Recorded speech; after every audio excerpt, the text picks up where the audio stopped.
Extra marital അഫെയറിൽ പെട്ടിട്ടുണ്ടെന്ന്. ആ extra marital അഫെയറിൽ പെടാനുള്ള കാരണം ഹസ്ബൻഡാണ് എന്ന് പറഞ്ഞു.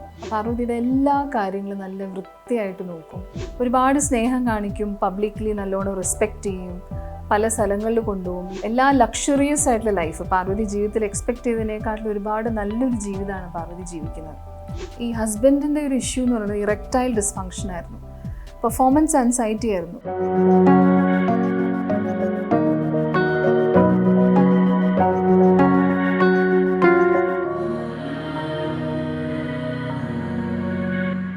ഞാൻ ഡോക്ടർ വിദ്യേശ്വരി, കൺസൾട്ടൻറ്റ് സൈക്കോളജിസ്റ്റാണ്.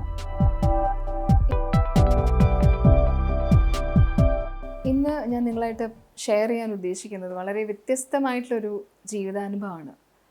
എൻ്റെ അടുത്ത് വന്ന ഒരു പേഷ്യൻറ്റിൻ്റെ സാങ്കല്പികമായ പേരാണ് പാർവതി. പാർവതി എൻ്റെ അടുത്ത് വന്നപ്പോൾ പാർവതി വന്ന പ്രശ്നമെന്ന് പറയുന്നത്, പാർവതിക്ക് ഒരുപാട് ആൻസൈറ്റി ഫീൽ ചെയ്യുന്നു, ഒരു കാര്യത്തിലൊരു ഇൻട്രസ്റ്റ് ഫീൽ ചെയ്യുന്നില്ല, ജീവിതത്തിൽ എന്താണ് മുമ്പിലേക്ക് എന്നുള്ളൊരു ആഗ്രഹമില്ല ജീവിതത്തിനോട് എന്ന് പറഞ്ഞാണ് പാർവതി വന്നത്. പക്ഷെ പാർവതി പറഞ്ഞു വന്നപ്പോൾ, പാർവതിയുടെ അനുഭവങ്ങൾ പറഞ്ഞു വന്നപ്പോൾ പാർവതി വ്യക്തമായിട്ട് ഒരു കാര്യം പറഞ്ഞു. പാർവതി ഒരു എക്സ്ട്രാ മാരിറ്റൽ അഫെയറിൽ പെട്ടിട്ടുണ്ടെന്നുള്ളത്. ആ എക്സ്ട്രാ മാരിറ്റൽ അഫെയറിൽ പെടാനുള്ള കാരണം ഹസ്ബൻഡാണ് എന്ന് പറഞ്ഞു. അപ്പോൾ അത് ഭയങ്കര സർപ്രൈസിങ് ആയിട്ടാണ് എനിക്ക് ഫീൽ ചെയ്തത്. അതെങ്ങനെ ഹസ്ബൻഡ് ഒരു എക്സ്ട്രാ മാരിറ്റൽ അഫെയറിന് പെടാനുള്ള റീസൺ ആവുന്നത് എങ്ങനെയാണെന്ന് ചോദിച്ചപ്പോൾ പാർവതി പറഞ്ഞത്, പാർവതിക്ക് ഒരു അറേഞ്ച്ഡ് മാരേജ് ആയിരുന്നു അവർക്കൊരു കുഞ്ഞുണ്ട്. ആ കുഞ്ഞിൻ്റെ കാര്യങ്ങളൊക്കെ നോക്കി പാർവതി ഒരു ഹൗസ് വൈഫാണ്. പക്ഷേ ഈ ഹസ്ബൻഡ് എങ്ങനെയാണെന്ന് വെച്ചാൽ പാർവതിയുടെ എല്ലാ കാര്യങ്ങളും നല്ല വൃത്തിയായിട്ട് നോക്കും, പാർവതിയെ എല്ലാ സ്ഥലത്തും കൊണ്ടുപോകും, പാർവതിയെ എല്ലാ ലക്ഷറിയസ് ആയിട്ടുള്ള ലൈഫ് പാർവതി ജീവിതത്തിൽ എക്സ്പെക്ട് ചെയ്തതിനേക്കാട്ടിലും ഒരുപാട് നല്ലൊരു ജീവിതമാണ് പാർവതി ജീവിക്കുന്നത്.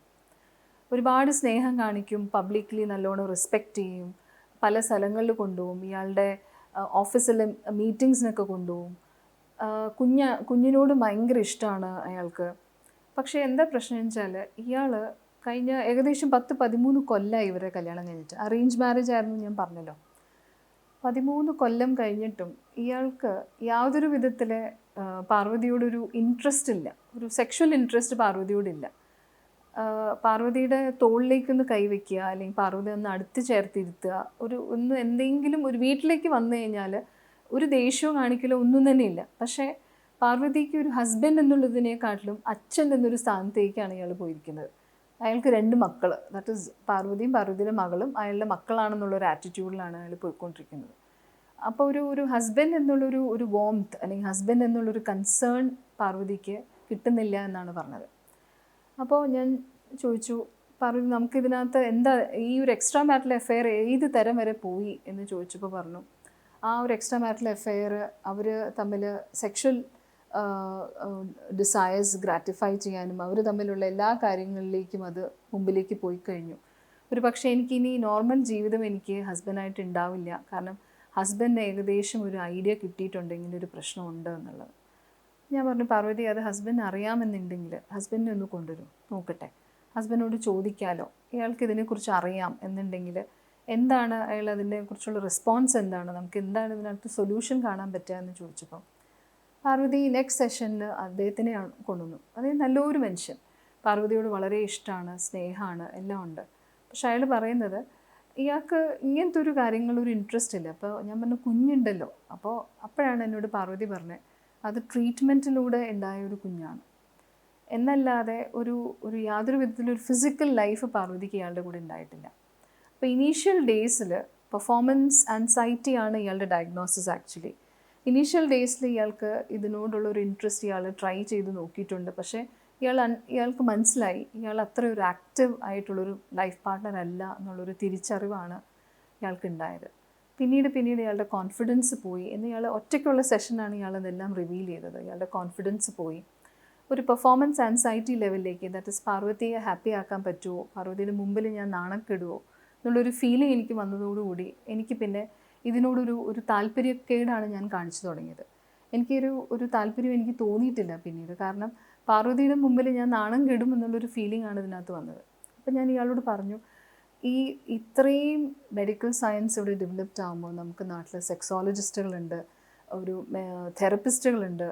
അവരോട് ക്ലിയർ ആയിട്ട് ഓപ്പൺ ആയിട്ട് നിങ്ങളുടെ പ്രശ്നം എന്താണ്, വാട്ട് ലീഡ്സ് ടു, എന്താണ് നിങ്ങളെ പെർഫോമൻസ് ആൻസൈറ്റിയിലേക്ക് നയിക്കുന്നത് എന്നുള്ളൊരു ഒരു ഒരു സൊല്യൂഷൻ നിങ്ങൾ എപ്പോഴെങ്കിലും ചോദിച്ചിട്ടുണ്ടോ എന്ന് ചോദിച്ചപ്പോൾ അയാൾ പറഞ്ഞത്, ചുറ്റുവട്ടത്തുള്ളപ്പോൾ എനിക്കിപ്പോൾ ഒരു മകളുണ്ട്, എല്ലാമുണ്ട്, നല്ല വീടുണ്ട്, വലിയ വീടുണ്ട്, വലിയ വണ്ടിയുണ്ട്, സൊസൈറ്റിയിൽ എനിക്കൊരു വിലയുണ്ട്, എനിക്ക് ഇങ്ങനൊരു പ്രശ്നമുണ്ടെന്ന് അറിയുമ്പോൾ എന്നെ ഒന്നിനും കൊള്ളൂല എന്നുള്ളത് ആൾക്കാരറിയില്ലേ. അപ്പം ഞാൻ ഇയാളോട് ചോദിച്ചത്, പക്ഷേ ഇതിനിടയ്ക്കുള്ള പാർവതിക്ക് തോന്നുന്നത് ഇയാൾക്ക് പാർവതിയോട് താല്പര്യമില്ല എന്നല്ല ഫീൽ ചെയ്യുന്നത്. പിന്നീടുള്ള ഇവർ രണ്ടുപേരുള്ള സെഷനിൽ ഇയാൾ ഓപ്പണായിട്ട് പറഞ്ഞു, ഞാനിതിന് ഡോക്ടറെ കാണാൻ തയ്യാറാണ്, ഞാൻ ഡോക്ടറെ കണ്ടിട്ട് ഇതിന് എന്തെങ്കിലും സൊല്യൂഷനോ മെഡിക്കേഷനോ ആവശ്യമുണ്ടെങ്കിൽ അതനുസരിച്ച് ഞാൻ മുമ്പിലേക്ക് നീങ്ങാം. കാരണം ഇവർ രണ്ടുപേർക്കും കുഞ്ഞിനെ ജീവനാണ്, നല്ലൊരു ഫാമിലി ലൈഫാണ് ഇവർക്കുള്ളത്. പക്ഷേ ഇതുപോലൊരു എക്സ്പേർട്ടിനെ അല്ലെങ്കിൽ ഒരു ഡോക്ടറെ കാണാനുള്ള ഒരൊറ്റ മടിയോണ്ട് മാത്രമാണ് ഇയാൾ ഇത്രയും നാൾ അതിൽ നിന്ന് മാറി നിന്നത്. പാർവതി ഒരു സെഷനിൽ ഒരുപാട് കരഞ്ഞുകൊണ്ട് പറഞ്ഞൊരു കാര്യമാണ്, പല മീറ്റിങ്ങുകൾ, ഓഫീസ് റിലേറ്റഡ് ആയിട്ടുള്ള മീറ്റിങ്സിൽ പോകുമ്പം പാർവതീനെ ഇങ്ങനെ ചേർത്ത് പിടിച്ച് ഇയാൾ ഫോട്ടോസ് എടുക്കും. അപ്പോൾ ആ സമയത്തൊക്കെ ഇറിറ്റേഷനാണ് പാർവതി. കാരണം വീട്ടിൽ യാതൊരു വിധത്തിലെ ഒരു കൺസേൺ ഇല്ല, വീട്ടിലെത്തി കഴിഞ്ഞാൽ അച്ഛനാണ് ഇയാൾ ടോട്ടലി പാർവതിയുടെ. പക്ഷേ ഒരു പബ്ലിക് ഒരു അപ്പിയറൻസിൽ ഇയാൾ എപ്പോഴും ശ്രമിക്കുന്നത് ഒരു നല്ലൊരു ഭർത്താവ്, ഒരു റോൾ മോഡലായിട്ടുള്ള, അല്ലെങ്കിൽ എല്ലാവർക്കും ഒരു അസൂയ തോന്നുന്ന രീതിയിലുള്ള ഒരു ഹസ്ബൻഡാണ് ഇയാൾ എന്നൊരു ചിത്രമാണ് ഇയാൾ കൊടുത്തിരുന്നത്. പാർവതിക്ക് പക്ഷേ അയാളോട് ദേഷ്യമൊന്നുമില്ല, കാരണം അത്രമാത്രം ടേക്ക് കെയർ ചെയ്യുന്നുണ്ട് പാർവതിയെ. പക്ഷേ പാർവതീനെ ഈ ഒരു തെറ്റിലേക്ക് നയിച്ചത് ഇതാണ് കാരണം എന്നാണ് പാർവതി പറഞ്ഞത്. പക്ഷേ ഈ ഒരു തെറപ്പി സെഷൻസിൽ പാർവതി പറഞ്ഞു, അങ്ങനെ ഒരു 13 കൊല്ലമായിട്ട് എനിക്കിങ്ങനെ ഒരു പ്രശ്നം ഉണ്ടെങ്കിലും ഞാൻ അങ്ങനെ ഒരു തെറ്റ് ചെയ്യാൻ പാടില്ലല്ലോ ഡോക്ടർ എന്ന് പറഞ്ഞാണ് പാർവതി പല ഇൻസ്റ്റൻസസിലും കരഞ്ഞത്. ഇതിൻ്റെ ഒരു മെഡിക്കൽ വശം എന്ന് പറയുന്നത്, ഈ ഹസ്ബൻഡിൻ്റെ ഒരു ഇഷ്യൂ എന്ന് പറയുന്നത് ഇറക്ടൈൽ ഡിസ്ഫങ്ഷൻ ആയിരുന്നു, പെർഫോമൻസ് ആൻസൈറ്റി ആയിരുന്നു. അപ്പോൾ എക്സ്പേർട്സ് ഉണ്ട്, നമുക്ക് മെഡിക്കൽ സൈഡിൽ സെക്സോളജിസ്റ്റുകളുണ്ട്, അവരെ കണ്ട് അദ്ദേഹം ട്രീറ്റ്മെൻറ്റ് ചെയ്തതിന് ശേഷം ഒരുപാട് മാറ്റങ്ങൾ അദ്ദേഹത്തിന് വരികയും ഇപ്പോൾ ഒരു ഹാപ്പി ലൈഫാണ് പാർവതി ജീവിക്കുന്നത്. പക്ഷേ പാർവതിക്ക് വന്ന ഒരു ഇഷ്യൂ എന്നുള്ളത് ഹൈ ലെവൽ ഓഫ് ആൻസൈറ്റി ആയിരുന്നു. അതിന് പാർവതി മെഡിസിൻ എടുക്കേണ്ടി വന്നു. കാരണം പാർവതിക്ക് പിന്നീട് ഹസ്ബൻഡിനെ കാണുമ്പോൾ ഒരു ഗിൽറ്റ് ഫീൽ ആയിരുന്നു. കാരണം ഇത്രയും നല്ലൊരു ജീവിതം, ഇത്രയും ലവിങ് ആണ്, കെയറിങ് ആണ് ഒരു ലൈഫ് എനിക്ക് തന്നിട്ടും ഞാൻ അദ്ദേഹത്തിനെ ചീറ്റ് ചെയ്തു എന്നുള്ളൊരു ഗിൽറ്റായിരുന്നു പാർവതി ഒരുപാട് നാൾ കൊണ്ട് നടന്നിരുന്നത്. ഇയാൾ പതുക്കനെ ഡോക്ടറെ കാണാൻ തയ്യാറായി, ഡോക്ടറെ കണ്ടു കഴിഞ്ഞിട്ട് അതിന് മെഡിസിൻസ് അയാൾ എടുക്കുന്നുണ്ട്. പക്ഷേ പാർവതിക്ക് ഇപ്പോൾ എന്താ പറ്റിപ്പോയെന്ന് വെച്ചാൽ, ആ ഒരു എക്സ്ട്രാ മാരിറ്റൽ അഫെയറിൽ അവർ പെട്ടതോടുകൂടി അവർക്ക് ഇയാളോടൊരു താല്പര്യക്കുറവ് മൊത്തത്തിൽ. പക്ഷേ ആ എക്സ്ട്രാ മാരിറ്റൽ അഫെയർ ആരാണ് എന്താണെന്നുള്ള ഡീറ്റെയിൽസ് ആസ് എ തെറപ്പിസ്റ്റ് നമ്മൾ ചോദിക്കുമ്പോൾ അയാൾ മൊത്തത്തിൽ ഈ കുട്ടിയെ പറ്റിക്കുകയായിരുന്നു. അയാളുടെ ഉദ്ദേശം ഈ കുട്ടിയുടെ കയ്യിൽ നിന്ന് കുറേ സ്വർണം വാങ്ങിച്ചെടുക്കുക, പൈസ വാങ്ങിച്ചെടുക്കുക എന്നുള്ളത് മാത്രമായിരുന്നു. അയാളുടെ ഒരു നേരം പോക്ക് മാത്രമായിരുന്നു പാർവതി. പക്ഷെ പാർവതി അത് തിരിച്ചറിഞ്ഞപ്പോൾ പാർവതി അത് ഓപ്പണായിട്ട് ഹസ്ബൻഡിനോട് പറയുകയും ഇത് ഇനി വേണ്ട, ഇത് ഇന്നത്തോടു കൂടി നമ്മൾ നിർത്തുകയാണ് എന്നുള്ളത് അയാളോട് ഓപ്പണായിട്ട്, എക്സ്ട്രാ മാരിറ്റൽ അഫെയർ ഉള്ള അയാളോട് ഓപ്പണായിട്ട് പറയുകയും പാർവതി അതിൽ നിന്ന് പുറത്തേക്ക് വരികയും ചെയ്തു. പക്ഷേ ഇപ്പോൾ പാർവതിക്ക് എങ്ങനെയാണെന്ന് വെച്ചാൽ, ഇപ്പോൾ ഹസ്ബൻഡ് ട്രീറ്റ്മെൻറ്റിലാണ്, പാർവതിക്ക് ഒരു തരം ഗിൽറ്റാണ് വന്നേക്കണത്. ഞാൻ ഇത്രയും എന്നെ സ്നേഹിക്കുന്ന ഒരാളോട് എനിക്കിങ്ങനെ ചെയ്യേണ്ടി വന്നല്ലോ, അയാളുടെ കോൺഫിഡൻസ് എനിക്ക് കൂട്ടാൻ പറ്റിയില്ലല്ലോ. ഒരു പക്ഷേ അന്ന് തന്നെ കല്യാണം കഴിഞ്ഞ ഇടയ്ക്ക് തന്നെ ഇത് ഓപ്പണായിട്ട് പറഞ്ഞിരുന്നെങ്കിൽ ഡോക്ടറെ കാണാമായിരുന്നു, ഇതുപോലുള്ളൊരു അഫെയറിലേക്ക് ഞാൻ പോവില്ലായിരുന്നു. അപ്പോൾ അത് കുഞ്ഞിനറിയില്ല, ഇങ്ങനെ അമ്മയ്ക്ക് ഇങ്ങനൊരു ഇഷ്ടം ഉണ്ടായിട്ടുണ്ടെന്നുള്ളത് കുഞ്ഞിനറിയില്ല. കുഞ്ഞിൻ്റെ കാര്യങ്ങൾ നോക്കി ഡെയിലി ബേസിൽ അങ്ങനെ പോകുന്നു. അപ്പോൾ ഈ ഒരു ബാഡ് മാരിറ്റൽ റിലേഷൻഷിപ്പിൽ തന്നെ ആവണം എന്നില്ല പലപ്പോഴും ആളുകൾ എക്സ്ട്രാ മാരിറ്റൽ അഫെയറിലേക്ക് പോകുന്നത്. ഒരു പക്ഷേ എവിടെന്നെങ്കിലും ഒരു ഇഷ്ടം അല്ലെങ്കിൽ എവിടെന്നെങ്കിലും ഒരു പ്രണയം കിട്ടാൻ വേണ്ടിയിട്ടായിരിക്കും പലവരും ഇതുപോലുള്ള കാര്യങ്ങളിലേക്ക് പെട്ടുപോകുന്നത്. നിങ്ങൾക്ക് ഈ ഒരു കഥ കേൾക്കുമ്പോൾ നിങ്ങളുടെ ചുറ്റുവട്ടത്തുള്ള ഒരുപാട് ആളുകളായിട്ട് നിങ്ങൾക്ക് റിലേറ്റ് ചെയ്യാൻ പറ്റും.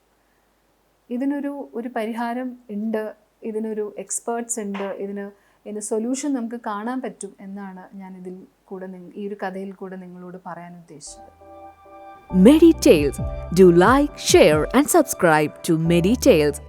Follow us on Facebook, Instagram, WhatsApp, Threads and X.